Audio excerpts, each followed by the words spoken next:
You ever meet a teacher who acted like the classroom was their personal kingdom? The kind who thought yelling equals respect and fear equals control?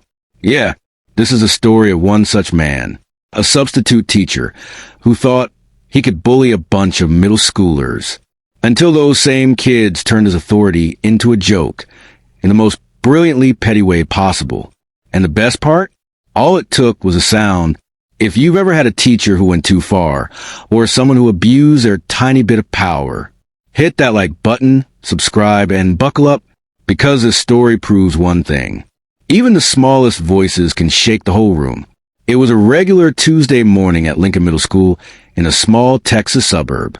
The kind of place where the biggest daily drama was whether the cafeteria served pizza or tacos.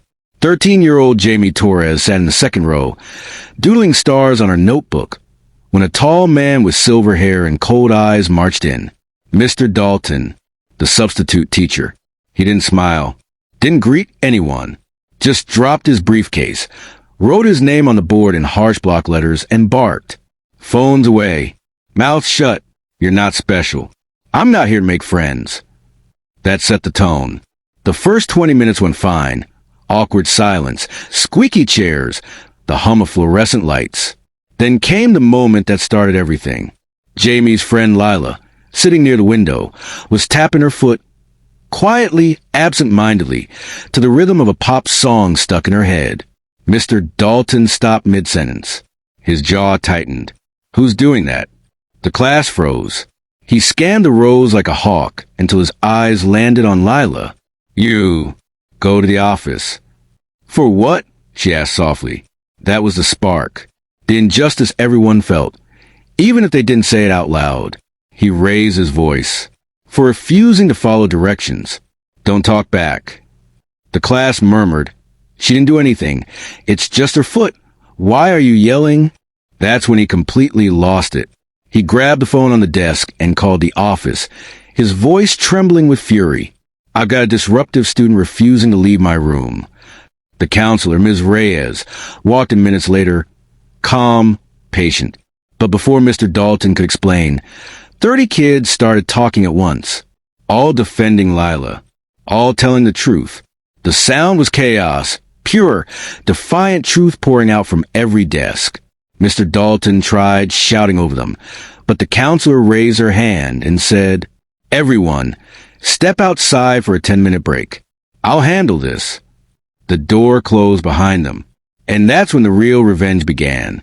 Out in the hallway, the class gathered in small circles, buzzing with anger. Lila's face was pale, her eyes glassy. Jamie clenched her fists. He embarrassed her for nothing, she said. We should do something, another kid muttered. That's when Tyler, the quiet kid with too many ideas and not enough impulse control, grinned. He hates noise, right? Especially feet? The others turned. What are you thinking? Tyler smirked.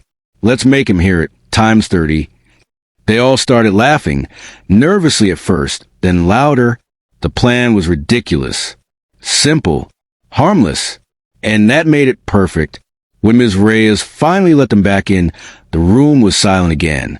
Mr. Dalton stood by the whiteboard, his arms crossed, trying to look composed, but his eyes betrayed him. He looked rattled. 5 minutes into class, Jamie caught Tyler's eye across the room. He nodded. The signal. Jamie started tapping. Then Lila. Then one more. Then another. Soon, 30 pairs of shoes were tapping against the floor. Not in rhythm. Not in sync. Just chaotic, scattered, relentless tapping. A storm of sound. Tap, tap, tap, tap, tap, tap, tap, tap, tap. Mr. Dalton froze. His chalk squeaked to a halt on the board.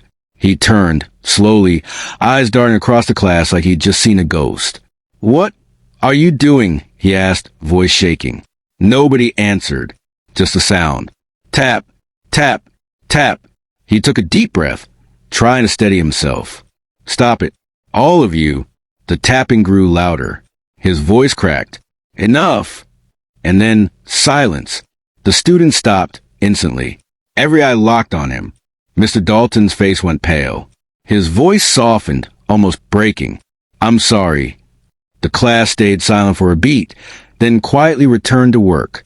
The war was over, and the students had won. By the end of the day, the story spread across the halls. Mr. Dalton apologized. "Did you hear what 7B did? 30 kids took him down without saying a word." When Jamie got home that day, she told her mom everything, expecting to get scolded.